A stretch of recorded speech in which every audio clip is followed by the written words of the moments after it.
السلام عليكم ورحمة الله تعالى وبركاته إخواني. في الفيديو اللي غنتحدثوا فيه على خبر عاجل اللي هو السفير الفرنسي في الجزائر شخص غير مرغوب فيه، يعني أن عليه مغادرة البلاد.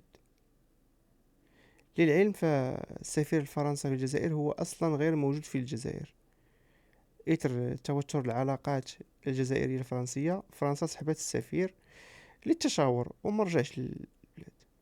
نشوفوا هذا الإعلان في القناة الجزائر الدولية ونرجعوا نحلقوا عليه.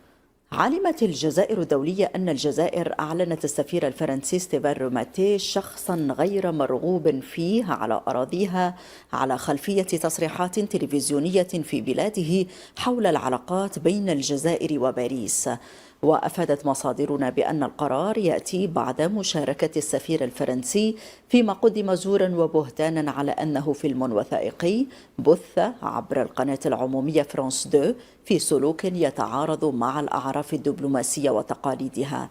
وكانت الخارجية الجزائرية أكدت في بيان لها أن مرور الدبلوماسي الفرنسي شخصيا في هذا العمل يعزز الشعور بأن الحملة المسيئة للجزائر عبر هذه الوسيلة الإعلامية قد حظيت بتزكية من جهات رسمية فرنسية.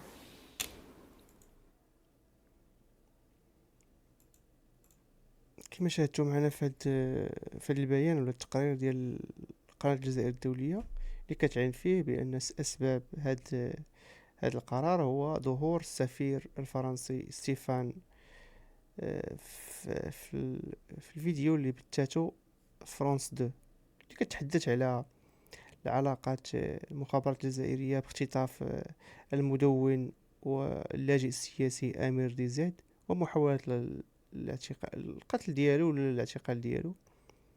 الجزائر ما عجبهاش الحال ان السفير الفرنسي يظهر في هذا البرنامج الفرنسي، وعلى اثر هذا الظهور اعلنت ان السفير شخص غير مرغوب فيه في الجزائر.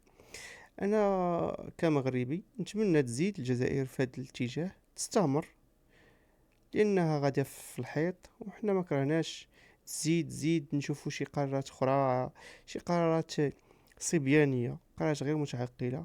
كنعرفوا بان الجزائر دوله انفعاليه كتنفعل بسهوله، وحنا نتمناو ليها الا الخير في هذا الاتجاه. استمري يا الدوله القاره، استمري.